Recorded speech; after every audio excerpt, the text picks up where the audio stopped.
Assalamualaikum warahmatullahi wabarakatuh. Selamat sore. Kami dari pengurus DPW Kebuminang Jawa Timur pada saat ini hadir di Rumah Gadang di Sekretariat Kebuminang Jawa Timur dalam rangka mengucapkan selamat kepada pengurus DPW Kebuminang Sumatera Barat. Pada saat ini saya didampingi oleh seluruh pengurus. Tentunya akan saya perkenalkan satu persatu. Yang di sebelah kanan saya adalah Wakil Ketua 1, yaitu Adinda Joni. Yang di sebelah kiri saya adalah Sekretaris Adinda Hipson Jambe.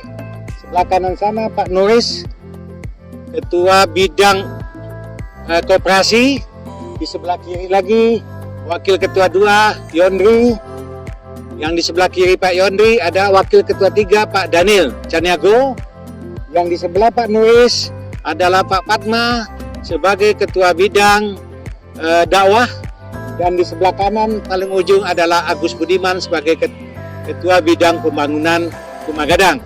Sedangkan yang ibu-ibu di sebelah kiri kami adalah Bendara Ibu Yunarti, yang di belakang kanan saya adalah peranan wanita istrinya Ibzon dan istrinya Pak Agus Budiman.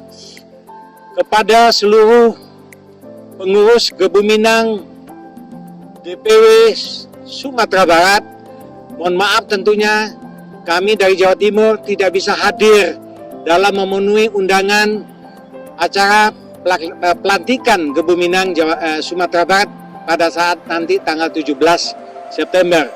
Kondisi di Jawa Timur saat ini walaupun sudah PKPM 1, tapi kondisi di dalam perjalanan maupun yang sebagainya tidak memungkinkan kami hadir. Untuk itu dari jarak jauh, dari Surabaya, kami tentunya mengucapkan selamat tentunya kepada Ketua DPW Kebuminang Sumatera Barat, yaitu Bapak Fadli Amran BBA Datuk Paduko Malano, yang sebentar lagi akan dilantik sebagai Ketua DPW Pengurus Kebuminang Sumatera Barat. Kami dari DPW Kebuminang Jawa Timur menyampaikan selamat kepada Bapak Fadli Amran BBA Datuk Paduko Malano atas pelantikan sebagai Ketua DPW Kebuminang Sumatera Barat. Selamat dan sukses.